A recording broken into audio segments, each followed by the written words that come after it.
আল্লাহর সাথে সময় কাটানোর জন্য শ্রেষ্ঠতম উপায় কি? 1 নম্বরে শ্রেষ্ঠতম উপায় হচ্ছে আল্লাহ কিতাব পড়া।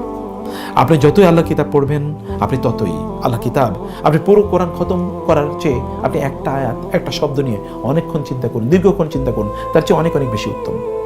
আমরা বলছি না যে পুরো কোরআন খতম করলে আপনি সওয়াব কম পাবেন, না, অনেক সওয়াব পাবেন বটে, কিন্তু সওয়াবের সাথে আপনাকে তো কোরআন আল্লাহ তাআলা নাজিল করেছেন যেন আমরা তাদাব্বুর করি, কোরআনে যেন ভাবি। আপনি একটা আয়াত নিয়ে চিন্তা করুন, আরটা আপনার নিজের জীবনের সাথে কতটুকু কাজে লাগে তা একবার ভেবে দেখুন না। আপনি এখন আপনি আরব দেশে যান, গিয়ে দেখেন সেখানে যারা আপনাদের মতো যারা সাধারণ শিক্ষায় শিক্ষিত, মানে হয়তোবা ডাক্তার পড়েছে, ইঞ্জিনিয়ারিং পড়েছে, ল পড়েছে, অথবা লিটারেচার পড়েছে, অথবা ধরুন সায়েন্স পড়েছে, বিভিন্ন শাস্ত্র তারা পড়েছে, তারা কোরআনের পণ্ডিত, তারা কোরআনের ব্যাপারে ব্যাপক ধারণা রাখে। আপনি বলবেন language is never a barrier. আপনি ইউরোপে থাকলে 5টা ভাষা আপনাকে শিখতে হবে, আমেরিকাতে গেলে আপনার 5-6টা ভাষা শিখতে হবে, এবং